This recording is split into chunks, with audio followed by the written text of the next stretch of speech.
Hi everyone, my name is Arya Tyagi और आज मैं आपको मिलवाता हूँ मिस्टर अरविंद कुमार चौरसिया सर से, जो कि डिप्टी एसपी हैं यूपी पुलिस में।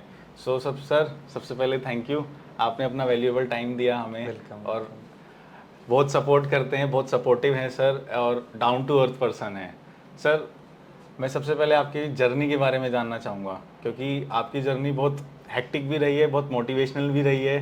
तो सर थोड़ा सा उसके बारे में बताइए। जी, ऐसा कुछ खास नहीं, बस इतना रहा कि हम लोग मैं एक छोटा सा गांव है हरिहरपुर, जो सुल्तानपुर डिस्ट्रिक्ट में है, वहाँ से बिलोंग करता हूँ। और मैंने अपनी जर्नी स्टार्ट की स्कूलिंग गांव से ही। धीरे धीरे अपना बीटेक मैंने किया है ग्रेजुएशन में, और वो पीवीडी एनआईटीएम से, लखनऊ से इलेक्ट्रॉनिक्स एंड कम्युनिकेशन इंजीनियरिंग किया। उसके बाद मैंने टीचिंग किया, फिर गवर्नमेंट जॉब के लिए थोड़ा सा प्रिपरेशन किया दिल्ली जा कर के। तो दिल्ली मेट्रो में टेलीकॉम इंजीनियर रहा, वहाँ पे भी बेस्ट वर्क के लिए अवार्ड दिया गया मुझे। और उसके बाद मैं साइंटिस्ट हो गया, जो वहाँ पे मैं एनर्जी मीटर का ऑल इंडिया सेक्रेटरी था, अरे जिसमें वाह मैंने सर। काफ़ी वर्क किया, उसमें भी स्मार्ट मीटर स्टैंडर्ड बनाने में, जो एक लैंडमार्क रहा है वहाँ पर। और उसके बाद से फिर मैं यूपी पीसीएस के लिए अप्लाई किया और डिप्टी एसपी सेकंड अटेम्प्ट में हो गया। फर्स्ट अटेम्प्ट में मैं क्वालिफाई नहीं कर पाया था। बट उसके बाद से तब से मैं अयोध्या कुछ 3 साल लगभग पोस्टिंग रही है, और उसके बाद से मेरठ में लगभग 3 साल गुजर चुके हैं। यहाँ पर जो ट्रेंडिंग मतलब यहाँ पे क्राइम था, जो चूँकि मैं सीओ कोतवाली था, उस क्षेत्र में थोड़ा सा डिफ़िकल्ट था इस एंगल से कि हिंदू मुस्लिम पॉपुलेशन वहाँ पे काफ़ी कॉम्पैक्ट एरियाज़ में है, छोटे छोटे एरिया, और मुस्लिम बाहुल्य क्षेत्र है। जो छोटे पॉकेट्स हैं जहाँ मिश्रित आबादी है, वहाँ पे बहुत अलर्ट रहना पड़ता था। तो उस लिहाज से एक सिटी की जो क्राइम है, सिटी की पुलिसिंग है, उसको ध्यान में रखते हुए उच्च अधिकारियों को जो दिशा निर्देश और गाइडेंस और ट्रेनिंग रही है, उसके हिसाब से काम करते हुए वहाँ लगभग 26 महीने गुजरे। और अभी यहाँ पर सिविल लाइंस में मैं वर्क कर रहा हूँ। That's great sir. मैं आप सभी को एक बात बताना चाहूँगा, क्योंकि मेरठ एक ऐसी सिटी है जहाँ पे हिंदू और मुस्लिम दोनों की पॉपुलेशंस काफ़ी ज़्यादा है, और कोतवाली मैं ये कहूँगा कि सेंटर है मुस्लिम एरिया में। और वहाँ पे सर जब थे posted as a CO circle officer, तो उधर क्राइम रेट सहम गया था। सर से पहले वहाँ पे दंगे होते थे, सर के आने के बाद जो क्राइम रेट था वो बिलो एवरेज चला गया था। देखिए, ये तो मेहनत करने पे होता है, ऐसा कुछ संयोग की भी बात होती है। कई बार हर आदमी मेहनत करता है, कभी कभी फॉर्चुनेट होता है वो कि उसका पीरियड बहुत अच्छा निकल जाता है। कभी कभी अनफॉर्चुनेट भी होता है कि छोटी छोटी चीज़ें बड़े में बदल जाती है, बेस्ड ऑन हैंडलिंग। तो सभी अधिकारी यहाँ पर उच्च अधिकारी अच्छे रहे, जिनके दिशा निर्देश में सब चीज़ें ठीक चली गई, तो वहाँ कोई ऐसी दिक्कत नहीं आई। सर मैंने एक चीज़ देखी है, मैं जैसे आपके साथ रहा भी हूँ, तो आप सारी सिचुएशंस को हंसते हंसते टैकल करते हो। ये हमारी यूथ का ना सबसे बड़ा क्वेश्चन है कि उनके लिए उनकी लाइफ में कोई प्रॉब्लम्स आती है ना, तो वो बहुत ज़्यादा डिप्रेशन में चले जाते हैं। एक्चुअली में सी द प्रॉब्लम, अगर कोई भी प्रॉब्लम आती है तो हमें प्रॉब्लम को टैकल करना आना चाहिए। कोई भी प्रॉब्लम ऐसी नहीं है जो विदाउट एनी सलूशन हो, उसका कुछ तो सलूशन होगा। हो सकता है जो हम सोच रहे हैं उसके अकॉर्डिंग ना हो, कुछ और रिजल्ट हो उसका। यही अंतर होता है, बाकी ऐसा नहीं है कि किसी प्रॉब्लम का सलूशन नहीं है। सेकंड चीज़ कि आप पैनिक होंगे, उस पर आप परेशान होंगे, तो कभी भी उससे हल नहीं होना वो सलूशन। एग्जैक्टली। आप कूल रहिए, थिंक करिए, अपने जो एसेट्स हैं उनको इस्तेमाल करिए, जो आपके और भी एसेट्स हैं उनको यूटिलाइज़ करिए कि क्या हम कैसे इस चीज़ को टैकल करने में यूज़ कर सकते हैं। तो सबसे बड़ी जो कानून व्यवस्था के एसेट हैं वो है हमारी पब्लिक। जब आप एक अच्छी सोच से आप पब्लिक के बीच में काम करेंगे, मिलेंगे जुलेंगे, तो उससे क्या होता है, पब्लिक आपका सपोर्ट करती है। तो कानून व्यवस्था चाहे वो बड़ी हो चाहे छोटी हो, हम 10 पुलिस वाले मिल करके, वहाँ के लोकल लोगों के साथ मिल करके उसको 1000 की पुलिस बना सकते हैं। राइट। और इस तरह से उस बड़ी से बड़ी समस्या को ईजिली हैंडल कर सकते हैं। तनाव कहाँ होता है, जब आपके और सामने वाले के बीच में कम्युनिकेशन नहीं होता, वहाँ पर तनाव होता है कि अगला क्या सोच रहा है, हम क्या सोच रहे हैं, इसमें गैप रहता है। जब ये गैप रहता है तो उसमें अक्सर आप देखेंगे कि समस्या ये आएगी कि हम चलते किसी मोटिव से हैं, हो कुछ और जाता है, वहाँ समस्या थोड़ी सी आती है। जो मेरा ऐसा सच अनुभव है अभी तक फील्ड का, तो मैंने यही महसूस किया कि बी पीपल फ्रेंडली, और कम्युनिटी पुलिसिंग जो हमारे डीजीपी साहब की पहल है, जो हमारे उत्तर प्रदेश सरकार की पहल है, वो कम्युनिटी पुलिसिंग इन सब सिचुएशंस को हैंडल करने में बहुत ही अच्छी पहल है। जैसे आप पहले देखते होंगे छेड़खानी वगैरह की घटनाएं बहुत ज़्यादा होती थी जी। अक्सर आए दिन गुंडई होती थी गलियों में, मोहल्लों में, 4 लड़के खड़े हैं मोटरसाइकिल लेके, वो वहाँ पे सिगरेट पी रहे हैं, कोई भी जा रहा है, कुछ भी। जब आप कम्युनिटी पुलिसिंग करेंगे तो इसकी सूचनाएं आपको तुरंत मिलेंगी। जब आप पैदल गश्त, हमारे यहाँ सरकार के द्वारा पैदल गश्त भी एक किया गया है, जब पैदल गश्त करेंगे तो आप उस क्षेत्र से गुजरेंगे तो लोगों से जब आप वहाँ पे संवाद करेंगे चौराहों तिराहों पर, तो लोग आपको उस चीज़ के बारे में अवेयर करेंगे कि सर यहाँ तो सब ठीक है लेकिन उस क्षेत्र में कोई नहीं जाता, तो वहाँ पे ये घटनाएं अक्सर सुनने में आती हैं। They will not make you sure कि हाँ वहाँ वो होती है, because they don't want to be party, but ये चीज़ें वो आपको अलर्ट कर देंगे कि अगर आप थोड़ा भी सेंसिबल ऑफिसर हैं तो आप उस क्षेत्र में आराम से समझ जाएंगे कि हाँ किस तरह की समस्या है और उसको टैकल कर लेंगे विदाउट एनी बिग प्रॉब्लम। जी। तो छोटी छोटी चीज़ों को हैंडल करते हुए कभी बिग प्रॉब्लम्स नहीं आती और ईजिली हैंडल हो जाती हैं।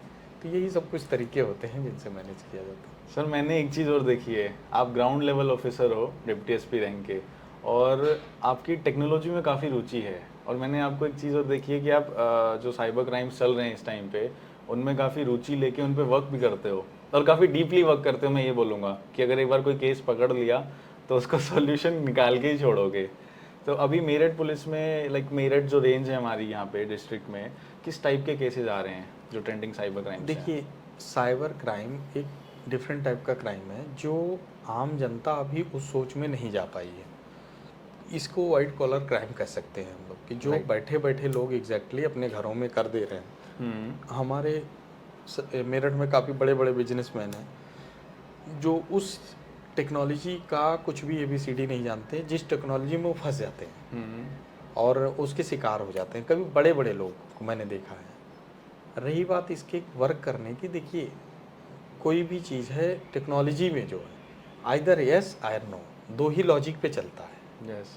तो इसलिए टेक्नोलॉजी में अगर आप घुसेंगे किसी भी क्राइम में, तो या तो आप उसको फाइंड आउट कर लेंगे या तो आपको लूप ही नहीं पता चलेगा कहाँ जा रहा है।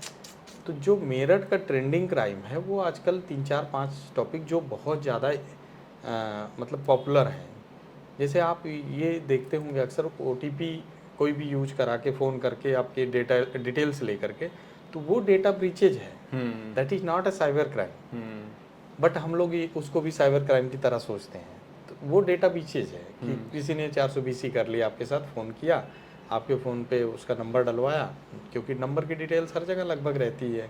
बैंकिंग में जहाँ वो डिटेल्स हुई मैच किया, तुरंत उस नंबर पे OTP, कहीं ट्रांजैक्शन किए, OTP आपके फ़ोन पे आया, फ़ोन कॉल करके उन्होंने OTP आपसे पूछ लिया और ट्रांजैक्शन कर लिया। तो ये एक जनरल क्राइम है जी, जो कि आज की डेट में काफ़ी पॉपुलर भी हो चुका है, लोग अवेयर हो चुके हैं। तो साइबर क्राइम भी जो है, जब तक उसके बारे में लोग अवेयर नहीं होंगे उसको स्टॉप कर पाना मुश्किल हो जाएगा। एक लाइन है, इससे एक लाइन है दाई, cyber awareness is the only key to reduce cyber crime. Of course, because cyber awareness, मैंने ये कहा कि अवेयरनेस जो आप कर रहे हैं, ये this is white collar crime. Why I told this, ये इसलिए है क्योंकि ये पढ़े लिखे लोगों का क्राइम है। जो लोग कंप्यूटर की भाषा जानते हैं, जो लोग उस लूप को या उस प्रोग्रामिंग को कर रहे हैं कि हम आपके मेलवेयर को आपके फ़ोन में डाल दे रहे हैं, आपके कंप्यूटर में डाल दे रहे हैं, उस मेलवेयर के थ्रू वो एक्सेस कर ले रहे हैं डेटा, आपकी जो प्राइवेसी है उसको एक्सेस कर ले रहे हैं। तो एग्जैक्टली ये पढ़े लिखे लोगों का है। तो उस पर वो क्या करते हैं, कुछ ट्रेंड पीपल बनाते हैं, अपना ट्रेंड गैंग कह सकते हैं उसको हमारी भाषा में। तो उन गैंग की मदद से ये जो है उन डेटा को किसी भी आदमी के यहाँ वो मेल फंक्शन, जैसे आप देखे होंगे एनीडेस्क ऐप है, या कभी कोई और लिंक भेज दिया कि जिसमें आपको वर्क फ्रॉम होम है, लॉटरी स्कैम है, या एनीडेस्क हो गया, एनीडेस्क है ही है। तो इस तरह के जो ऐप होते हैं, लोन ऐप है, तो इनको आपके फ़ोन में ये डाल देते हैं मैसेज के थ्रू, मेल में डाल देते हैं, कंप्यूटर के थ्रू। तो इस तरह से जो ये डालते हैं उसको इंस्टॉल कराते हैं जी, इंस्टॉल करा के आपका डेटा पूरा एक्सेस कर लेते हैं। उस डेटा को एक्सेस करने के बाद ये आपको ब्लैकमेल करेंगे, या आपके माध्यम से फ़ोन करके, या उस डेटा में अगर इनको कंटेंट मिल गया पूरा तो ये डायरेक्ट भी ऑपरेट कर लेंगे आपका अकाउंट और उससे वहाँ से स्वीप कर देंगे।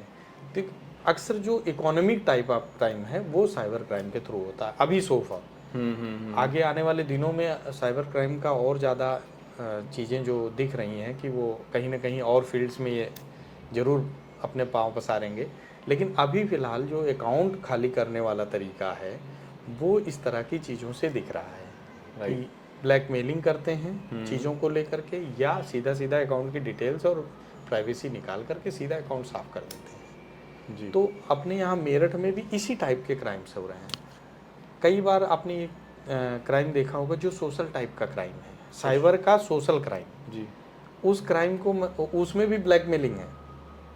वो सोशल क्राइम क्या है कि जैसे आप बड़े व्यक्ति हैं, प्रेस्टिजियस पर्सन हैं कहीं, और आप की फेसबुक अकाउंट या कहीं से और एक्सेस किया, फोटोग्राफ्स वगैरह आजकल जान ही रहे हैं, सब जगह स्प्रेड रहती हैं, उसको इन लोग एडिट करते हैं। एडिट करके आपके जो उसमें नंबर अगर डला है कहीं पे, उस नंबर पे ट्राई करते हैं, व्हाट्सअप चल रहा है कि नहीं, उस पर व्हाट्सअप पे डालते हैं। फिर वो ब्लैकमेल करते हैं कि आपकी ये चीज़ें हैं। कई बार व्हाट्सअप वीडियो कॉल भी आपने देखा होगा, ट्रेंडिंग चल रहा है सर, वो बहुत ज़्यादा ट्रेंडिंग है। इवन मेरठ में भी बहुत ज़्यादा trending, even all over India मैं कह सकता हूँ, नॉट ओनली इन मेरठ और यूपी, ये तो हर जगह चल रहा है।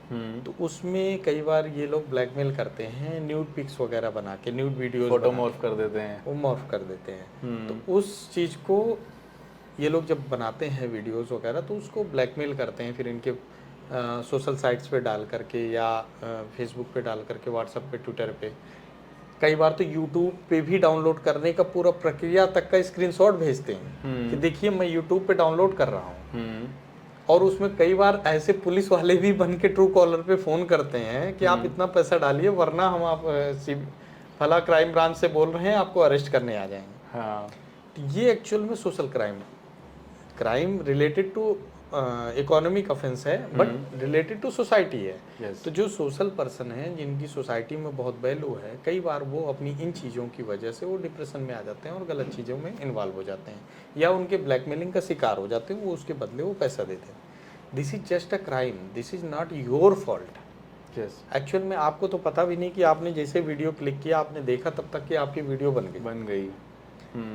वो तो वीडियो पहले से बनी हुई है, आपका केवल उन्होंने फेस का स्क्रीन लिया और डाल दिया, और उसके बाद आपको, चूंकि आप कनेक्ट हो गए हैं तो इसलिए आपको ब्लैकमेल करना स्टार्ट कर दिया। तो ये एक प्रोसेस है उनका, जी सर, क्रिमिनल्स का। तो ये बहुत ज़्यादा ट्रेंड है और इस पे वर्क भी हो रहा है। इसमें राजस्थान के गैंग्स भी बस्ट हुए हैं।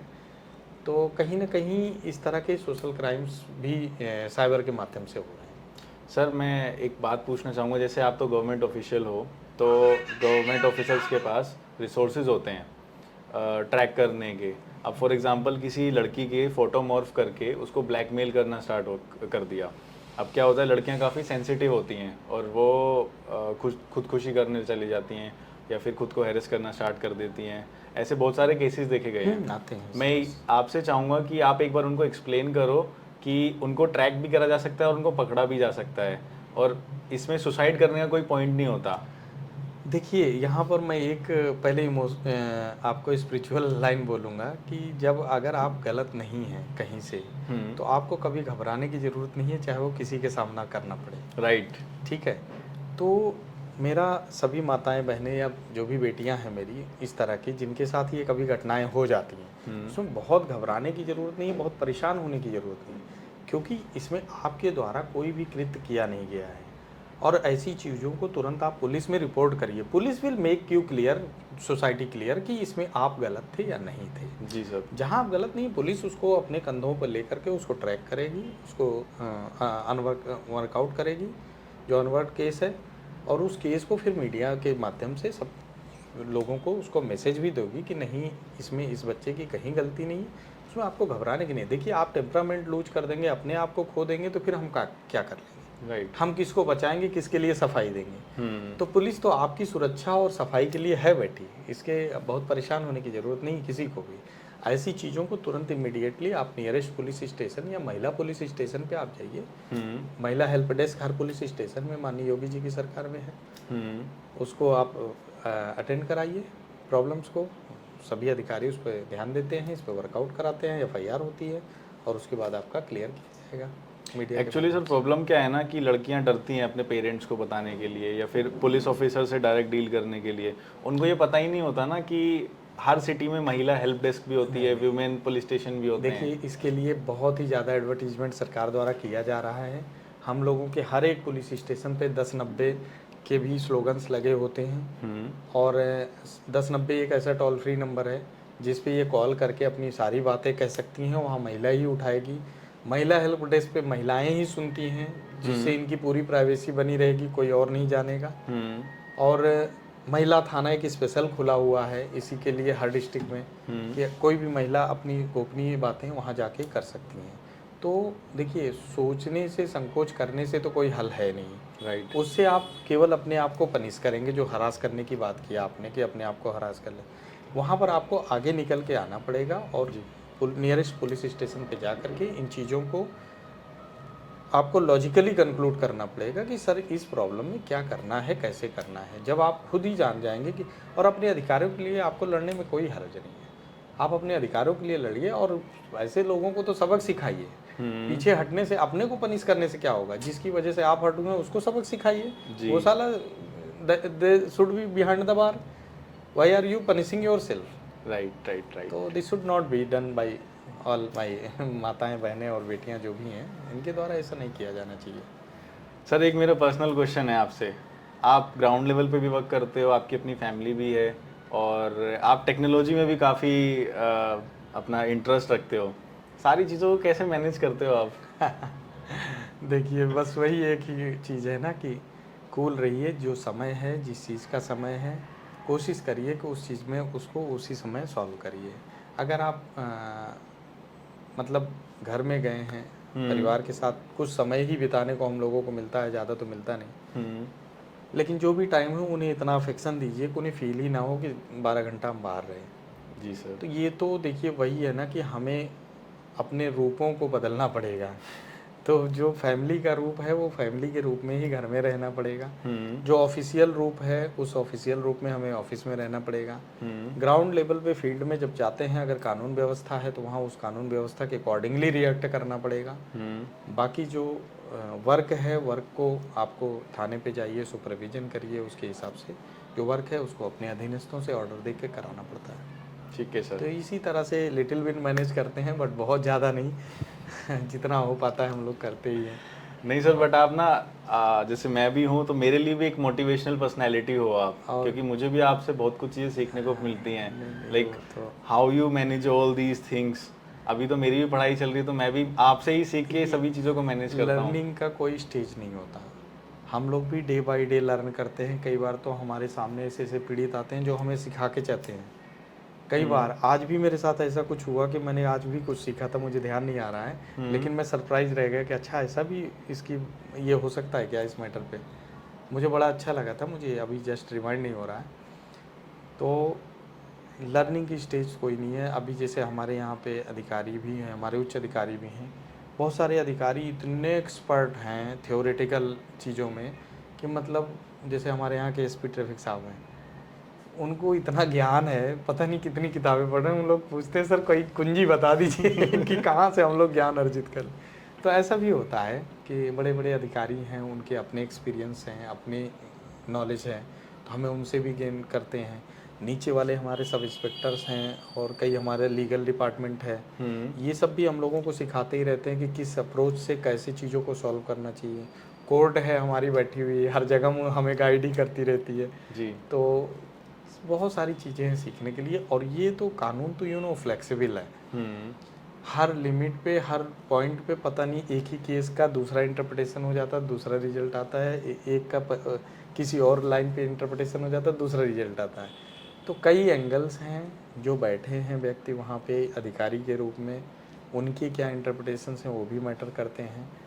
तो हम बहुत ज़्यादा उस डीप में नहीं जाते, बस इतना पता है कि एक जस्टिस टर्म होना चाहिए, किसी के साथ न्याय होना चाहिए कि हम अपनी तरफ से, अपनी सोच से, अगर कोई जितना अपराध किया है उस अपराध की सज़ा उसे ज़रूर मिले जी।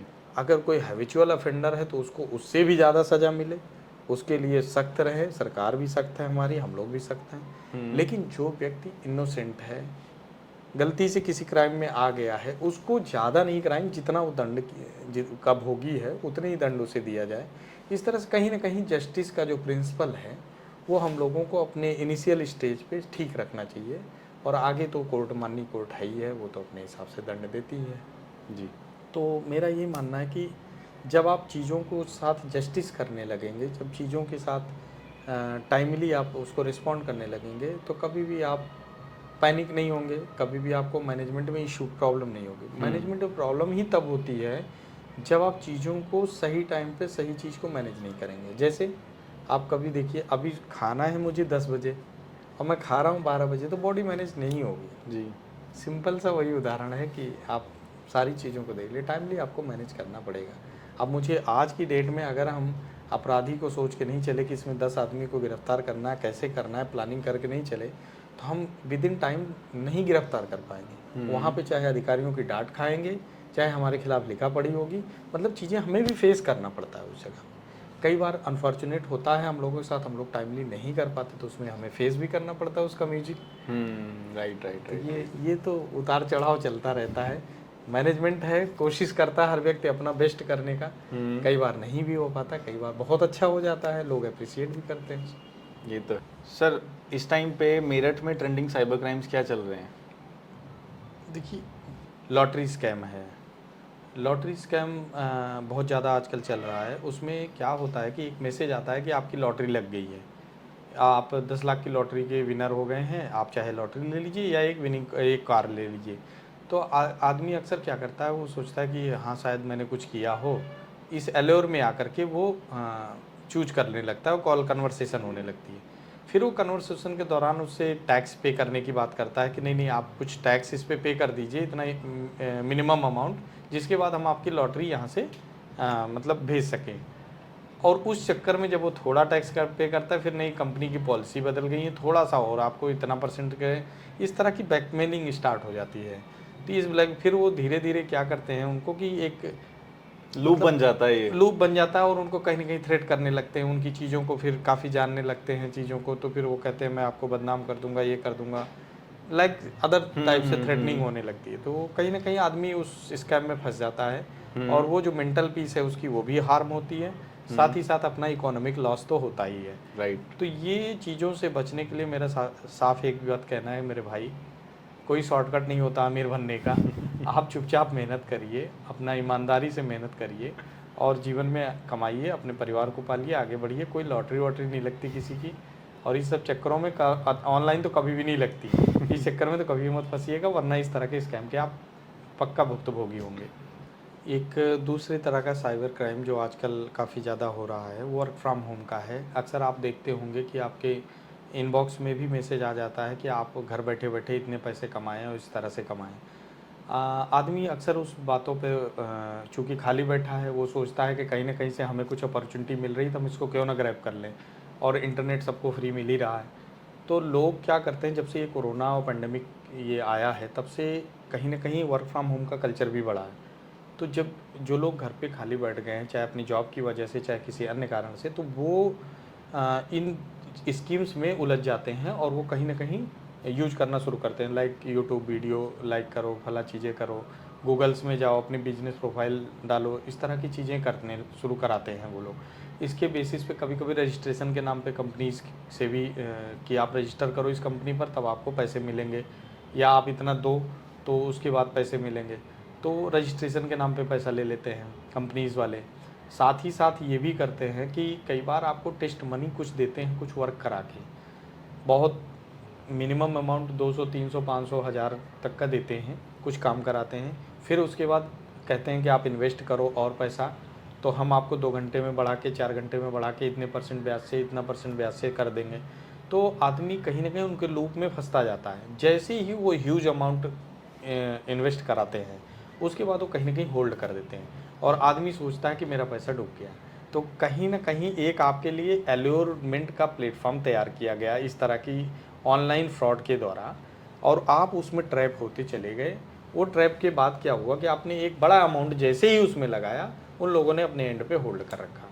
इस तरह के साइबर फ्रॉड जब से कोरोना आया है अपने देश में, तब से बहुत ज़्यादा वर्क फ्रॉम होम के कल्चर में इस तरह के फ्रॉड की काफ़ी ज़्यादा बढ़ोतरी हुई है और उसको हम लोग देखते भी हैं, वर्कआउट भी करते हैं इसमें, इस तरह की चीज़ें भी हम लोग के सामने आ रही हैं।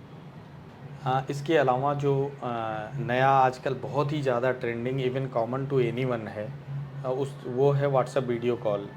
इसका जो हम लोग वर्कआउट भी किए हैं, इसके पीछे राजस्थान के कुछ एरियाज़ में लोग रहते हैं, वहाँ पर से वो कई लड़कियाँ होती हैं जो अपना व्हाट्सएप पे जो है अट्रैक्टिव पिक्स लगाती हैं और उसके बाद वो कॉल भी करती हैं, वीडियो कॉल। तो उसमें अगला जैसे ही आदमी उठाता है तो वो उसको उसके सामने न्यूड वीडियोज़ या न्यूड पिक्स लाती हैं और उसको कैप्चर करती हैं।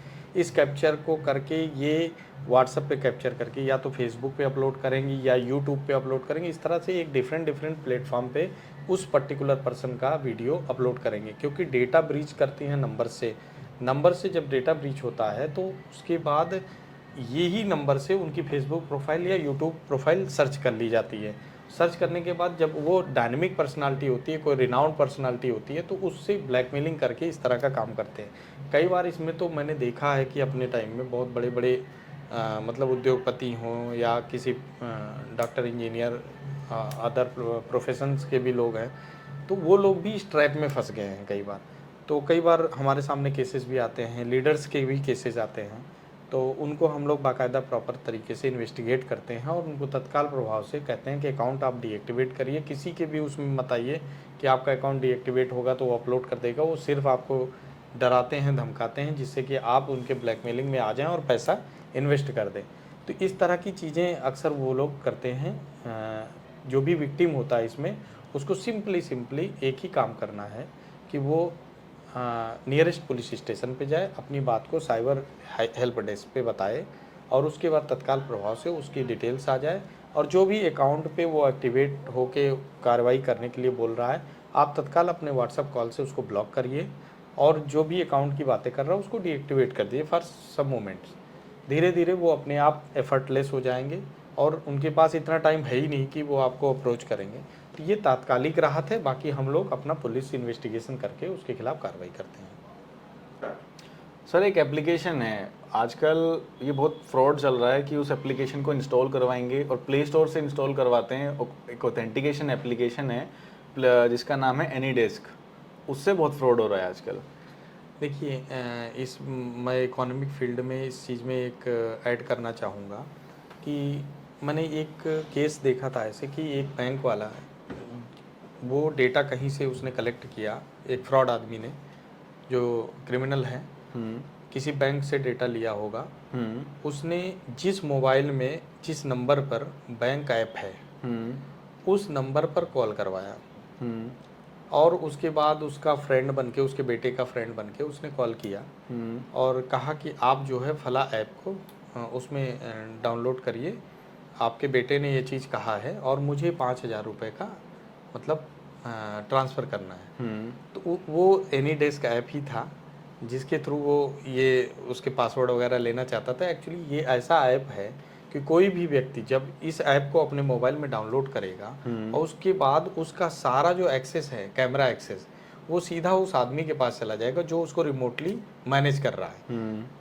इसके बाद जब जैसे ही वो उस फ़ोन बैंकिंग चूँकि उसी में है, वो उस बैंकिंग से उसके रिलेटिव्स या किसी को ट्रांसफ़र कराने के लिए पैसे बोलता है या अपने बेटे के लिए ट्रांसफ़र कराने के लिए पैसे बोलता है, तो वो 5,000 वो अपने बेटे के अकाउंट में तो ट्रांसफ़र कर दिया, उससे कोई प्रॉब्लम नहीं। लेकिन उसका जो भी मॉड्यूलर आईडी है, पासवर्ड है, सारी चीज़ें उसको एक्सेस हो जाएंगी और उसके बाद उस पर वो फ्रॉड कर लेगा, इनका अकाउंट खाली कर देगा। तो इस तरह के ऐप बहुत ही ईजी होते हैं जो आपका पूरा एक्सेस लेकर के आपका पूरा अकाउंट साफ कर देते हैं। इसी तरह फ्री लोन ऐप हैं, उसमें भी डिफरेंट टाइप के एलोरमेंट्स दिए जाते हैं। कई जो ऐप होते हैं एपीके और भी कई वायरस से मेल फंक्शन से युक्त होते हैं, मैलवेयर होता है, वो भी कई बार एपीके फाइल्स भेज देते हैं लोग, उसको डाउनलोड करवाते हैं व्हाट्सएप से कि आप डाउनलोड करिए, ये घर बैठे इतना इनाम पाइए, जीतिए, ये जीतिए। तो इस तरह की ऐप से बी अवेयर। अगर आप इसको अपने फ़ोन में इंस्टॉल कर रहे हैं, इट मीन्स आप अपने डेटा की पूरी प्राइवेसी एक पर्टिकुलर किसी पर्सन्स को, किसी फ्रॉड क्रिमिनल्स को आप दे रहे हैं, जो कि आपका कभी भी नुकसान कर सकता है इकोनॉमिकली, सोशली, और आपके फ़ोन की जो प्राइवेसी है उसको भी ब्रेक कर सकता है। तो please be aware about these apps and कभी भी किसी के कहने से फ़ोन पे कुछ मत करिए। जस्ट वेरीफाई, कितना भी आप हरी अप में हैं, वरना आपका अकाउंट कब खाली हो जाएगा आपको पता नहीं चलेगा। तो प्लीज़ बी अवेयर। सर कुछ बोनस टिप्स दीजिए हमारे ऑडियंस को कि वो अपने आप को कैसे बचा सकते हैं साइबर क्राइम से। देखिए, आपने ही कहा cyber awareness is the best की। उसके लिए जैसे ही कहीं किसी के साथ कोई साइबर फ्रॉड होता है, आप तत्काल प्रभाव से 1930 पर कॉल करिए। उस पर तुरंत आपकी बात सुनी जाएगी, तुरंत कंप्लेंट रजिस्टर की जाएगी और जहाँ भी अकाउंट में पैसे होंगे वो तुरंत फ्रीज किए जाएंगे। और साथ ही साथ आप cybercrime.gov.in पर भी अपनी कंप्लेंट रजिस्टर कर सकते हैं। इसके अलावा आपको सोशल साइट्स पे जो विशेष ध्यान रखनी है, वो हर आपकी सोशल साइट्स, चाहे वो इंस्टाग्राम हो, चाहे फेसबुक हो, चाहे वो व्हाट्सअप हो, 2 फैक्टर ऑथेंटिकेशन आप हर जगह इस्तेमाल करिए। और जो अपने पासवर्ड हैं उसको टाइम टू टाइम चेंज करते रहिए, क्योंकि अक्सर हम क्या होता है, कई बार अपने दोस्तों के बीच में ही रहते हैं, बोलते जाते हैं, जैसे इस तरह के एनी डेस्क ऐप जैसे एप्लीकेशंस अगर आ जाते हैं तो हमारे पासवर्ड तुरंत ब्रीच हो जाते हैं। तो इसलिए नॉर्मल, अगर आप बहुत अच्छे हैं तो आप हर ट्रांजैक्शन के बाद अपना पासवर्ड चेंज कर दीजिए, नहीं है तो कम से कम टाइम टू टाइम 15 डेज़ के बाद ज़रूर चेंज कर दिया करें। उससे आपको सुविधा मिलेगी और इस तरह के साइबर फ्रॉड से आप बच सकेंगे। ये जो OTP वगैरह है इसको कभी किसी से शेयर ना करें। अक्सर हर OTP के साथ एक प्रिकॉशन बैंक की तरफ से भी दिया जाता है कि आप अपने OTP को किसी से साझा ना करें, इसका भी विशेष ध्यान रखें। लोग लुभावनी स्कीम्स जो चलती हैं सोशल मीडिया पर या आपके व्हाट्सएप पर, इनसे बहुत दूर रहें। इन पे क्लिक करने की ज़रूरत नहीं है। जो मेलवेयर फंक्शंस हैं इनके साथ अगर कुछ भी आता है तो जो भी इंस्टॉलेशन होता है उनसे दूर रहें आप। इनको इंस्टॉल करने की कोई ज़रूरत नहीं है जब तक बहुत आपका कोई अर्जेंट वर्क ना हो। वो भी अर्जेंट वर्क वेरीफाई कर लें किसी पर्टिकुलर जानकार से, जिससे कि कोई आपको समस्या ना है। साथ ही जो पासवर्ड हो उस पर विशेष ध्यान रखें, को स्ट्रॉन्ग पासवर्ड रखें, मिनिमम 8 to 12 डिजिट में रखें। डिजिट का मतलब ये नहीं कि अल्फ़ाबेट और स्टार हैश के साथ साथ उसमें डिजिट का भी उपयोग लाएं, और अल्फ़ाबेट में एक ना एक कैपिटल से ज़रूर रखें। इस तरह से पासवर्ड स्ट्रॉन्ग बनाएं जिससे कि आप लोग साइबर फ्रॉड से बच सकें, साइबर क्राइम से बच सकें। आज सर आपने बहुत अच्छी अच्छी बातें बताई हैं हमारी ऑडियंस को भी। थैंक यू सर, आपने अपना टाइम दिया, वैल्यूएबल टाइम दिया हमारे लिए, और thank you sir. Welcome sir. और कभी भी जो भी है ऑडियंस, कभी भी साइबर क्राइम चूँकि एक डेवलपिंग एरिया है, इसमें कहीं ना कहीं अभी कोई बाउंड्री नहीं है। आए दिन इसमें नए नए तरीके के अपराध हो रहे हैं, हम लोग भी उसी के अकॉर्डिंग वर्कआउट कर रहे हैं चीज़ों को सीख के। तो जैसे जैसे इसमें चीज़ें बढ़ती जाएंगी वैसे ही हम लोग कोशिश करेंगे कि आपके माध्यम से और लोगों के माध्यम से साइबर अवेयरनेस का प्रोग्राम ऐसे ही किया जाए और लोगों को अवेयर किया जाए, जिससे लोग साइबर फ्रॉड से बच सकें और पूरी तरह से साइबर से सुरक्षा अपनी जनता की हो सके।